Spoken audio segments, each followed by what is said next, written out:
Someone once said that loyalty is a bitch, and we can all learn from this situation with Karrion Kross and his contract negotiation issues with the company. They pretty much, on a whim, gave him 24 hours to accept the offer. If you don't accept within 24 hours, we will take it away, and it's now off the table. And I think that's very premature, to say the least, and that's very confusing, because it's like they have never really did that with any other wrestler. They didn't just give you a 24-hour contract offer, and if you didn't answer it, then it's off the table pretty much. So based off the interview that I watched with Ariel Helwani and Karrion Kross, it seems to me that they're just really trying to get rid of him. They have no use for Karrion Kross. I mean, go back and watch that section of the interview where he talks about being offered the contract. He wanted to go over everything in the contract with somebody in higher ups in person. He had mentioned they have not done this to me before. The first go around, when coming to him with a contract, they didn't give him 24 hours. So it's a bit jarring, to say the least. But like I said, we can all learn from this situation, because we all work at a company that can easily replace us. They don't deem us as valuable, right? We're a cog in the machine. They can get rid of us at any time. And it doesn't matter if you're loyal to your employer. They can always cut you, terminate you. So Karrion Kross's loyalty, it doesn't mean anything to the WWE, not even Triple H. Because I don't even think Triple H is even fighting to have him stay. They're not even fighting to get him on. Once that SummerSlam match with Sami Zayn concluded, you pretty much knew it was the end for Karrion Kross and Scarlett. Now, the thing about that, speaking of Scarlett, they offer Karrion a contract, but not Scarlett. So hold up. How are you going to offer Karrion a contract when on TV, the character that he plays requires Scarlett to be the valet? If you don't have Scarlett with Karrion Kross, then there's no point in even having Karrion Kross be on TV. That's a package deal. You got to put those two together. You can't just separate one from the other. That's stupid, because the first time they did that, it did not work. They put him in some dang stupid mask, and he got released within a couple of months. So it seems to me that there is no value in Karrion Kross or Scarlett from the WWE's perspective, from what they see. They don't see much in this guy. Now, granted, they gave Karrion Kross an opportunity. They gave him many opportunities. He had the entrance, he had the presentation, he had the look, the gimmick, he had the woman by his side. He looked very dominating, intimidating. He had a look to him, right? He looked like he can kick your ass. He looks like he can do some damage in the ring. He didn't look like some vanilla midget, some janitor person. He didn't look like a plumber. No, he looked like an actual pro wrestler that can kick some ass. And that's what he was in NXT. But see, one thing we got to understand. This is not NXT anymore. Triple H realizes that this ain't NXT no more. Even though sometimes he tries to present these shows now as if he's still booking NXT, and he's not. That magic is gone. Okay, the NXT magic is gone. It did not translate with every NXT star that came from Triple H. It never translated well.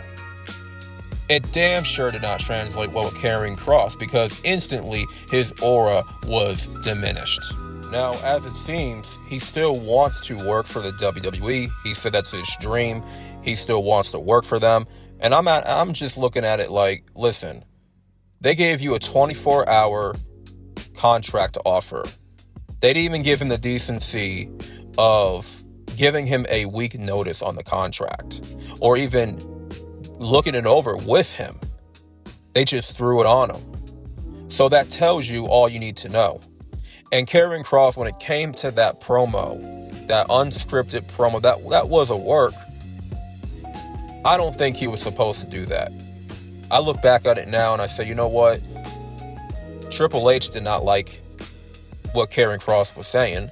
The fact that he cut that promo after WrestleMania, the post show, it was a great promo, don't get me wrong, but was it necessary? You got to sit and ask, was that actually necessary? And what did that really lead to Karrion Kross? Like, where did that get him? Well, he's no longer with the company, as it seems, because the contract never came to a close. I mean, technically, he's not even with the company anymore. You know, because they did not come to a full agreement.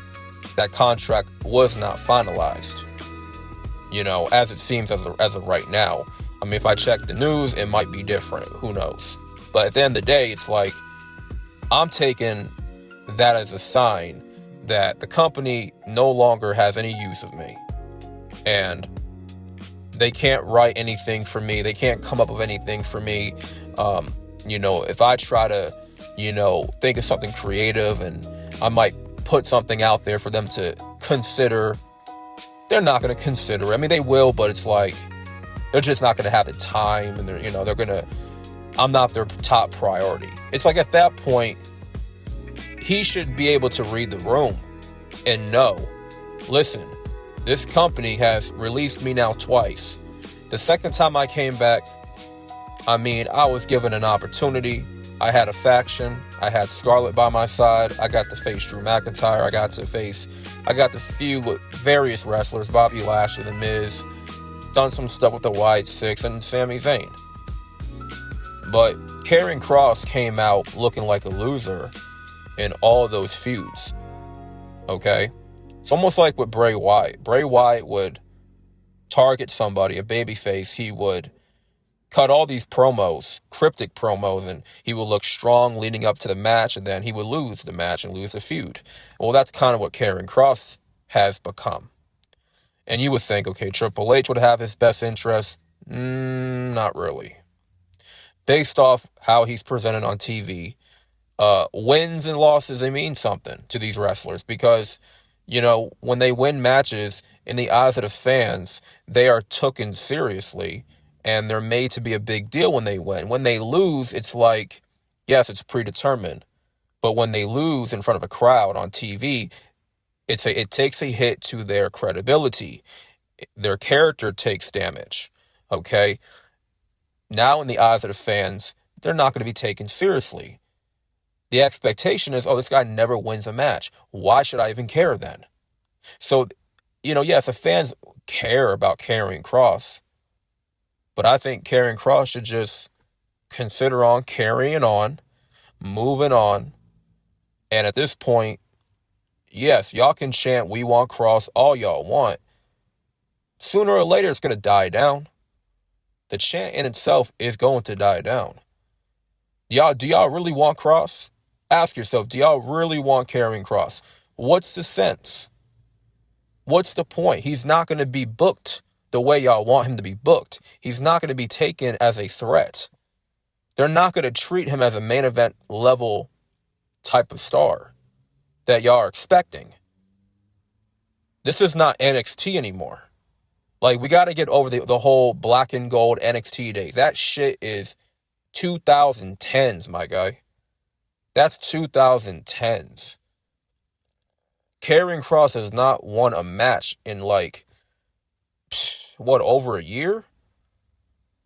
He's lost all of his matches, man. So, what I took from that interview was a lot of questions unanswered. But from what I'm seeing, he's pretty much done. And they're not going to, and it's definitely not a work. Okay, for 1 second, I do not believe this is a work. It'd be stupid if it was a work, because now You got to do something with it. You got to build from that shock factor, that swerve. With Seth Rollins, it was a swerve, him faking the injury, but it rubbed a lot of the locker room the wrong way.